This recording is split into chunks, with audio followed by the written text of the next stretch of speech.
عورت کو یہ حق نہیں پہنچتا کہ وہ روزے رکھے جبکہ خامد گھر میں ہو۔ نفلی روزہ رکھنا اگر عورت کو ہو تو وہ خامد سے پوچھ کے رکھے گی۔ خامد کی اجازت اور اذن کے بغیر عورت روزہ بھی نہیں رکھ سکتی، چونکہ خامد کی رضا کا حاصل کرنا عورت کے لیے بہتر نفلی عبادت ہے۔ اس لیے اگر خامد راضی نہیں ہے تو روزہ نہ رکھے، راضی ہے تو رکھ لے۔ اور فرمایا حضور علیہ السلام نے دوسری بات یہ ہے کہ وہ اس کے گھر میں جس کو وہ ناپسند کرتا ہے اس کو آنے نہ دے، اذن نہ دے۔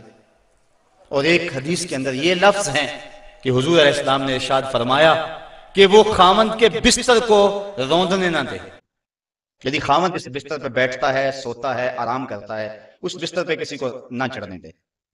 اور اس پر حضرت ام حبیبہ رضی اللہ تعالی عنہا کا عمل ہمارے سامنے ہے۔ یہ ابو سفیان کی بیٹی ہیں اور حضور پر حضرت ام حبیبہ ایمان لے آتی ہیں، ان کا شوہر بھی ایمان لے آتا ہے۔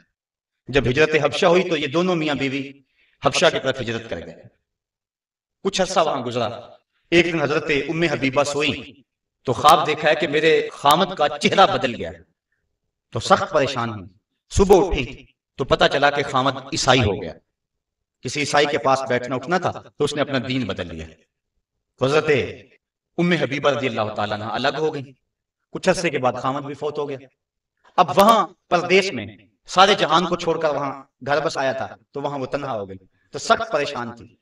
آقا کریم علیہ السلام نے حبشہ کے حکمران نجاشی کے ذریعے حضرت ام حبیبہ رضی اللہ تعالی عنہا کو پیغام نکاح بھیجا۔ نجاشی نے ایک لونڈی بھیجی کہ جا کے ام حبیبہ کو کہو کہ اللہ کے نبی تم سے نکاح کرنا چاہتی۔ اب حضرت ام حبیبہ کی زبانی اگلی کہانی سنی۔ کہتی ہے میں گھر میں بیٹھی ہوئی تھی کہ باہر دروازے پہ دستک ہوئی۔ میں نے دروازہ کھولا تو ایک خاتون کھڑی تھی، میں نے اس کو بٹھایا تو وہ کہنے لگی میں نجاشی کی سمت سے آئی ہوں، اللہ کے محبوب صلی اللہ علیہ وسلم نے تجھے نکاح کا پیغام بھیجا ہے۔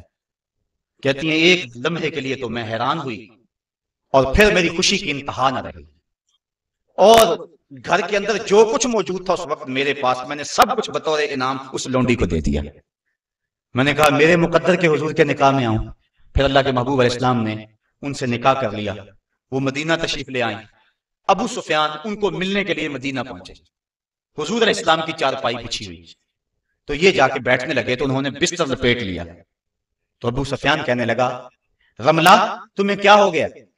یہ بستر میرے قابل نہیں سمجھتی ہو یا مجھے بستر کے قابل نہیں سمجھتی ہو؟ تو حضرت ام حبیبہ کہنے لگی کہ یہ بستر اللہ کے رسول کا ہے اور میں نہیں پسند کرتی کہ اس کے اوپر کوئی مشرک بیٹھے۔ تو کہنے لگا ابو سفیان کہ تم بڑا بدل گئی ہو۔ پھر اللہ تعالیٰ نے ان کو بھی اسلام کی بہاریں عطا فرما دی۔ تو یہ حق ہے خامند کا بیوی کے اوپر کہ خامند کے بستر کے اوپر کسی کو نہ بیٹھنے دے۔